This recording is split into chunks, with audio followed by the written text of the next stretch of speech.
Morning, dear students. My name is Anjali Trivedi and my subject is inorganic chemistry.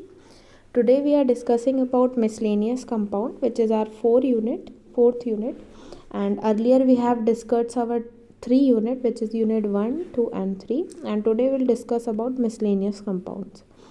First we will start with the introduction. What are miscellaneous compounds? So the miscellaneous compounds are important inorganic substance used in pharmaceutical preparation, diagnostic, therapies, and laboratory analysis.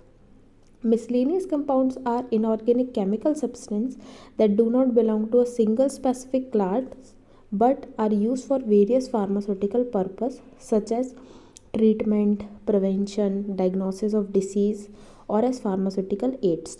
तो basically अगर हम बात करें तो miscellaneous compounds ऐसे तरीके के inorganic substance होते हैं जो कि हम अपने फार्मास्यूटिकल प्रिपरेशंस में यूज़ करते हैं, डायग्नोसिस में यूज़ करते हैं, थेरेपीज़ में यूज़ करते हैं या लेबोरेटरी में एनालिसिस के लिए हम यूज़ कर सकते हैं. तो ये होते हैं हमारे क्या miscellaneous compounds, right? There are some basic miscellaneous compounds which we are using in our pharmaceutical industry like expectorants, जिसमें हम बात करें तो अमोनियम क्लोराइड, पोटेशियम आयोडाइड. फिर सेकंड इज़ इमेटिक्स, जिसमें आते हैं कॉपर सल्फेट. फिर हिमेटेनिक्स, जिसमें आते हैं फेरस सल्फेट. एंटीडोट्स, जिसमें sodium thiosulphate, activated charcoal. Astringents, जिसमें zinc sulphate and potash alum. These are some types of miscellaneous compounds which we are using in our pharmaceutical industries. Now we are going to start with expectorants. What are expectorants? तो expectorants क्या होते हैं? These are the drugs that help in the impulsion of mucus from the respiratory tracts, especially from the bronchi and lungs. And these are the substance that increase bronchial secretion and helps in the impulsion of mucus from the respiratory tract, making breath easier. यानी कि अगर आपके bronchial track में अगर किसी भी तरीके का म्यूकस फंसा हुआ है या म्यूकस अगर जमा हुआ है तो उसको बाहर निकालने के लिए और आपकी ब्रीथिंग को ईजी करने के लिए एक्सपेक्टोरेंट्स का यूज़ किया जाता है. Expectorants are the substance which increase bronchial secretions, right, जो कि ब्रोंकाइल सिक्रीशंस को रोकता है. जैसे अगर मान लो आपके ब्रोंकाइल्स में किसी तरीके का म्यूकस का सिक्रीशन हो रहा है तो उसको डिक्रीज करने में हेल्प करता है. एक्सपेक्टोरेंट का काम क्या होता है? बलगम जो होता है उसको पतला करना ताकि वो आसानी से बाहर आ सके. ये दो तरह से काम करते हैं, राइट. अब एक्सपेक्टोरेंट हमारे दो तरीके से काम करते हैं. First is reflex action and second is direct action. अगर मैं रिफ्लेक्स एक्शन की बात करूँ अगर, तो माइल्ड गैस्ट्रिक इरिटेशंस जो होते हैं उसको कम करने के लिए जो यूज़ होता है एक्सपेक्टोरेंट्स, वो रिफ्लेक्स एक्शन में आते हैं. और अगर मैं डायरेक्ट एक्शन की बात करूँ तो डायरेक्ट रेस्पिरेटरी ट्रैक पर एक्ट करके म्यूकस को लूजन करते हैं, उनको हम बोलते हैं डायरेक्ट एक्शन, राइट. अब एक्सपेक्टोरेंट के कुछ क्लासिफिकेशंस होते हैं जैसे कि ammonium chloride, potassium iodide, sodium citrate, ये आते हैं रिफ्लेक्स एक्सपेक्टोरेंट्स में. ये एक्सपेक्टोरेंट के क्या हैं? कुछ क्लासिफिकेशंस है. अब अगर मैं एक्सपेक्टोरेंट में बात करूँ तो यहाँ पे एक एग्जांपल दिया हुआ है potassium iodide which is known as KI. ये एक तरीके का एक्सपेक्टोरेंट है, ठीक है.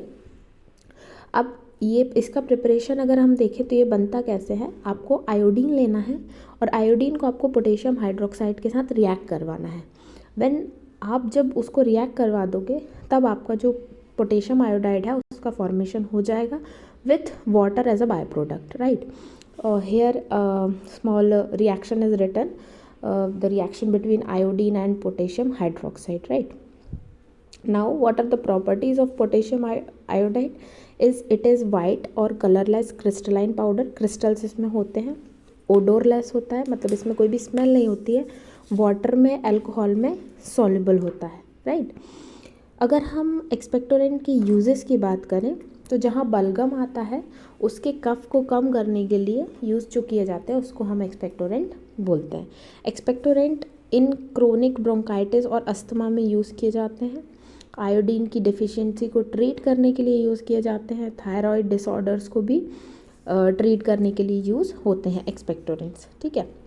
अब जैसे किसी को कॉमन कोल्ड है या चेस्ट में कंजेशन हो रहा है, मान लो किसी भी तरीके का म्यूकस का फॉर्मेशन हो रहा है, तो उस उसमें क्या होता है ना कि एक्सपेक्टोरेंट्स जो है वो इस बलगम को पतला करते हैं ताकि वो इजी के इजी आपके जो भी ब्रोंकायल ट्रैक है ना उसमें से इजीली रिलीज़ हो जाए। ठीक है, ये जो यूज़ था ये पोटेशियम आयोडाइड का यूज़ था। तो पोटेशियम आयोडाइड एक एक्सपेक्टोरेंट की तरह काम करता है और जो कि यूज़ कैसे होता है तो क्रोनिक ब्रोंकाइटिस में, अस्थमा में, आयोडीन की डेफिशिएंसी में या थायराइड डिसऑर्डर्स में यूज़ होता है।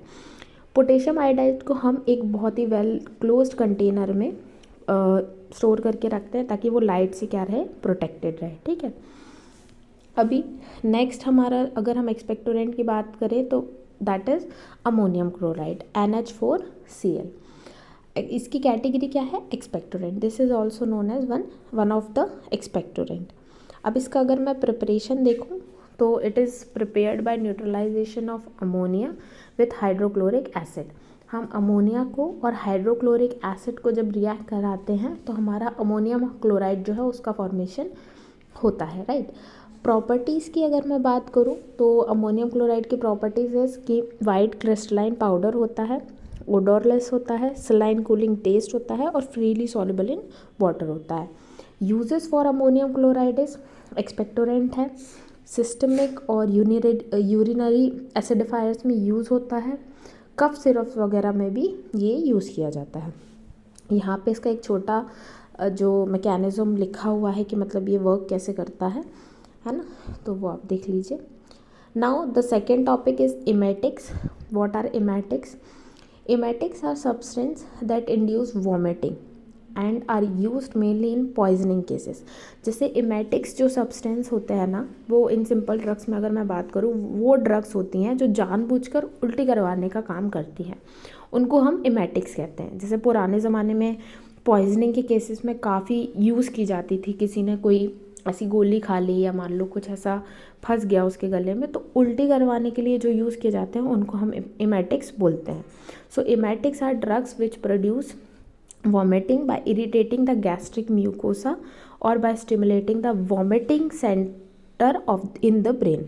यानी जो आपके ब्रेन के जो सेल्स होते हैं, वॉमिटिंग सेल्स जो होते हैं उसको स्टिमुलेट करता है और जो वॉमिटिंग रहता है, मतलब जैसे आपका जो गैस्ट्रिक म्यूकोसा होता है उसको थोड़ा सा इरिटेट करके जो वॉमिंग का प्रोडक्शन है, उसको वॉमिटिंग का जो प्रोडक्शन है उसको इंक्रीज़ करता है, जिसके कारण अगर आपकी बॉडी में कोई भी पॉइजनस चीज़ अगर गई है या अगर कुछ प्रॉब्लम आ रही है तो थ्रू वॉमिटिंग वो ईजिली क्या हो, रिलीज़ हो जाए। अब इमेटिक्स वॉमिटिंग कैसे कॉज कर सकता है? तो वॉमिटिंग जो हो सकती है वो दो तरीके से हो सकती है। जैसे कि पहला है स्टमक इरिटेशन से, दूसरा है ब्रेन एक्शन से, राइट।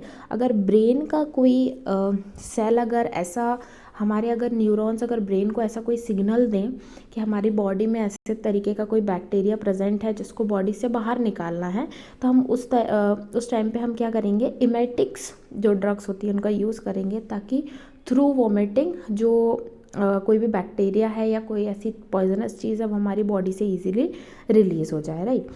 तो पहला है स्टमक इरिटेशन। तो ड्रग डायरेक्टली जो स्टमक की लाइनिंग है ना उसको इरिटेट करता है और जो नर्व है उसको स्टिमुलेट, मतलब जैसे ही लाइनिंग इरिटेट होती है तो वहाँ की जो नर्व हैं वो स्टिमुलेट होती हैं एंड वॉमिटिंग का कॉज हो जाता है। वॉमिटिंग इजीली फिर उससे क्या होती है, रिलीज़ हो जाती है। तो इसको लोकल एक्शन भी बोला जाता है स्टमक इरिटेशन को। अभी स्टमक इरिटेशन में जो एग्जांपल अगर मैं देखूँ तो कॉपर सल्फेट या जिंक सल्फेट, ये दो तरीके के एग्जांपल होते हैं। तो कॉपर सल्फेट देखो यहाँ पे लिखा हुआ है, copper sulphate is CuSO4.5H2O। This is it's molecular formula. Category emetics है। अगर प्रिपरेशन की बात करूँ तो अगर हम कॉपर ऑक्साइड को और सल्फ्यूरिक एसिड को साथ में रिएक्ट करवाएंगे तो हमारा कॉपर सल्फेट बन जाएगा। इसकी प्रॉपर्टीज़ की अगर हम बात करें तो ब्लू कलर का क्रिस्टलाइन सॉलिड होता है, क्रिस्टल फॉर्म में प्रेजेंट होता है। इसकी किसी भी तरीके की ओडोर नहीं होती है, बिटर होता है और वाटर में सॉल्युबल होता है। कॉपर सल्फेट के यूजेस की बात करें तो इमेटिक्स में यूज़ होते हैं जनरली। अब ये बहुत ही रेयर केस में यूज़ किए जाते थे, पहले ज़्यादा यूज़ होते थे। एंटीडोट के तौर पे यूज़ किया जाता है और फंजाइसाइड की तौर पे भी यूज़ किया जाता है। इसकी टॉक्सिसिटी ये है कि अगर हम इसको जैसे अब लेना क्यों बंद कर दिया है तो इसकी कुछ टॉक्सिसिटी ये है कि अगर हम इसको ज़्यादा, अगर एक्सेस इसका यूज़ कर लें तो ये आपके गैस्ट्रो इंटेस्टाइनल को डैमेज भी कर सकता है, ज़्यादा इरिटेट कर सकता है। तो इसलिए अब जो है ना इसका यूज़ बंद हो गया है। Next is sodium potassium tartrate. ठीक है, ये एक तरीके का सॉल्ट है, इसको भी हम एमेटिक्स के तौर पे जो है वो यूज़ करते हैं। इसकी अगर हम प्रॉपर्टी देखें तो कलरलेस क्रिस्टलाइन होता है, सलाइन इसका टेस्ट होता है, वाटर में सॉल्युबल होता है।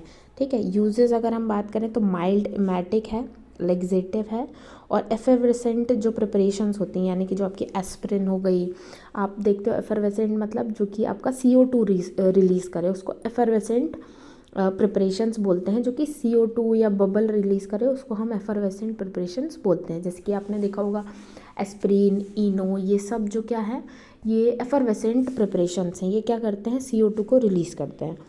तो एफरवेसेंट जो प्रिपरेशंस है उसमें भी सोडियम पोटेशियम टार्ट्रेट जो है वो यूज़ किया जाता है उसकी प्रिपरेशन को बनाने के लिए। ठीक है, अभी लास्टली अगर हम एमेटिक्स के यूजेस की बात करें तो जो पॉइजनिंग केसेस होते हैं ज़्यादातर, उसके पॉइजनस केस मतलब जो पॉइजन है उसको रिमूवल के लिए जो यूज़ किया जाता है वो एमेटिक्स यूज़ हम करते हैं।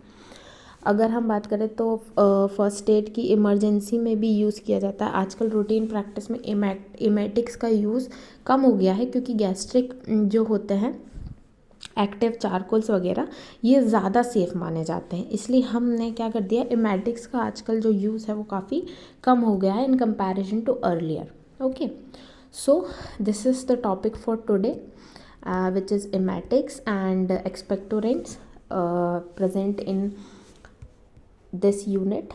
I hope you like this topic. Here are some notes present. Okay, so thank you.